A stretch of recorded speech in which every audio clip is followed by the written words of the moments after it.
Well, there's the view first thing in the morning. First time this car set outside at night. First time it's seen sunlight in hell at least 10 or 12 years, at least. And sitting in that garage has not been good. Has not been good for it. But you know what?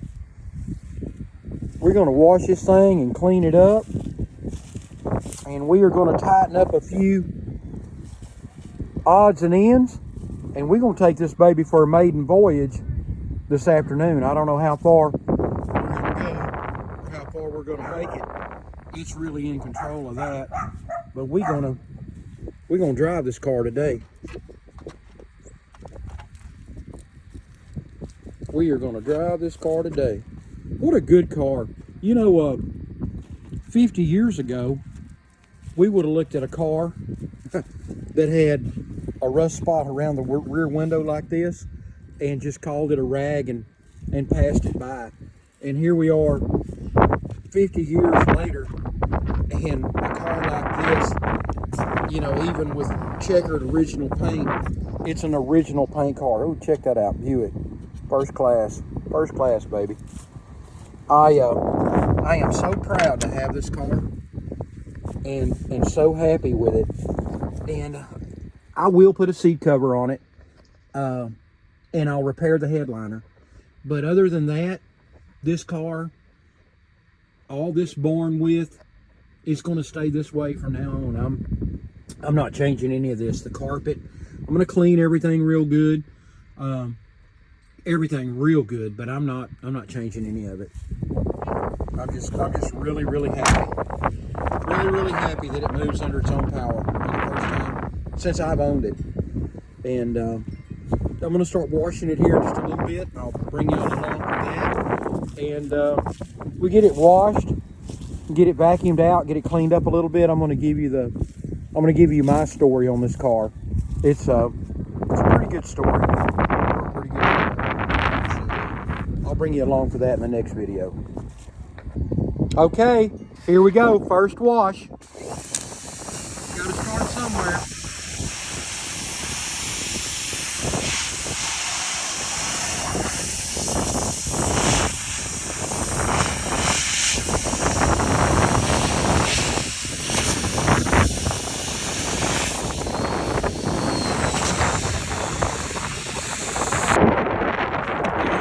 First wash left the windows really muddy.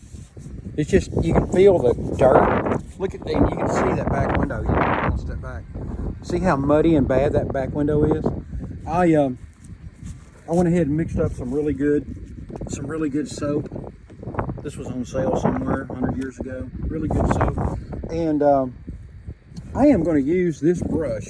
I'm going to use this brush to try to get that mud loosened up, and next pressure wash, hopefully it'll come off. And this brush is real soft bristle, it won't scratch it. So try to get that mud freed up and get it off the car. Stand by while I go. Now this is the result of the first pressure wash. I pretty much got all the dirt daubers off the car, but you see all the mud on it.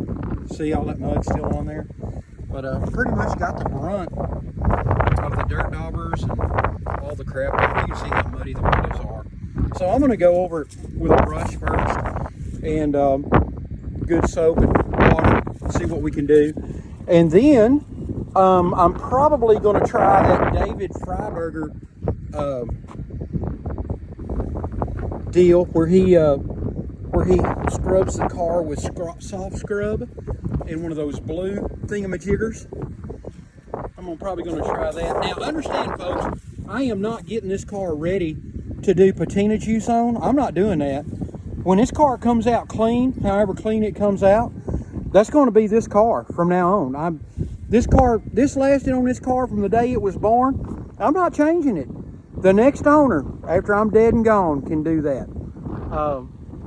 I'm just going to get it where it's clean, which I like clean. I'm going to get it clean, presentable. I'm going to enjoy this car is what I'm going to do. All right, that's definitely the ticket right there. Look how much, I did half the window. Look how much difference that is. That little soft scrub brush and that good car wash soap is definitely getting that off. And then the trunk, you can see I missed a spot right there. It's hard to do when it's soapy, but you know, I'm gonna do that soft scrub by hand. That way I can get every inch of this car. And look how nice those muddy side windows turned out. Who is that? Who's an old gas guy? Anyway, see how nice that turned out with just a little bit of car wash, good car wash soap and a soft brush compared to what the pressure wash left. See how bad that is.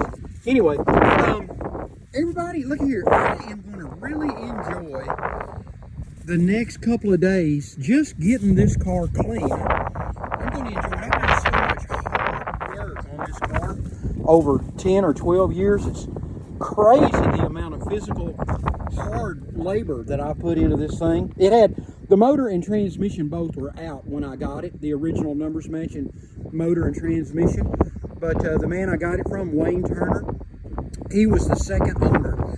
And he made sure that I got absolutely everything to this car. All the machine work was done on the engine. The transmission he had already had rebuilt. And all I needed to do was put it together. And hell, it's taken me 10 or 12 years to do that. Well, along with brakes front and rear and an exhaust system front and rear and all kinds of other things that I did that a car that I was going to drive would have to have. And it still needs so much. There's so many just so many little things that need to be done to this car. But right now I'm going to enjoy getting it clean. And I've got a short list of Ken Pruitt Buick. If you are from Texas, you know that Ken Pruitt Buick was one of the premium Buick dealers in the Metroplex area. I hope I can find another one of those somewhere. I would love to put one of those back on this car. Love to have it back on the car. Anyway, I hope you enjoy the videos. I'm going to get into the history of the car in a video. My history of the car in a video here pretty soon. And I'm gonna do my best to get Wayne Turner, the second owner, I'm the third, get Wayne Turner to pitch in with his story on the car, because his story about the car is very, very enjoyable and unique. He actually bought the car second from the original female owner who bought it brand new at Ken Pruitt Buick. So hopefully I'll be able to get him in to tell his story. And yeah, thank y'all for following along on the history of my GS, and hopefully its future. Hopefully I'll live long enough to drive this car and enjoy it. So thanks for watching. I got to hand it to old Fryburger. He knows what he's talking about. I soft scrubbed this side this morning. Not soft scrub, but commented that side. This is what it looked like originally. And you can see it's really beginning to come back around and match the rest of the paint. I didn't work on any of this, but I worked on that. And it needs some more work, but you can see it is actually working, that Comet wash. Now over here on the sides where the car wasn't so bad, look at this.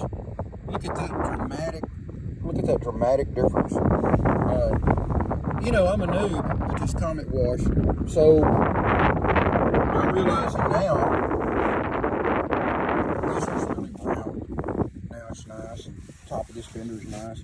I'm realizing now that being a noob to it, I'm probably going to have to do it a couple of times, 2 or 3 times, to get it where I want it. It's a little bit overcast out here, but there's a huge difference in this side of the hood and this side that I haven't done. Anyway, David Fryburger, you were right. Comet wash for the win, brother. Got to rinse this thing. I'm noticing now that it's drying. It's got a powder, like he said it would if he didn't rinse it good. So I'm gonna rinse this thing one more time. But yeah, this turned out really. The whole side of the car was like that. I stopped right there. Pretty nice. I like it. Yeah. Thank you, David Fryburger. However, remember this. This is a lot. That's a good shot right there. See the difference in the trunk lid now from this angle? This is a lot of work, y'all.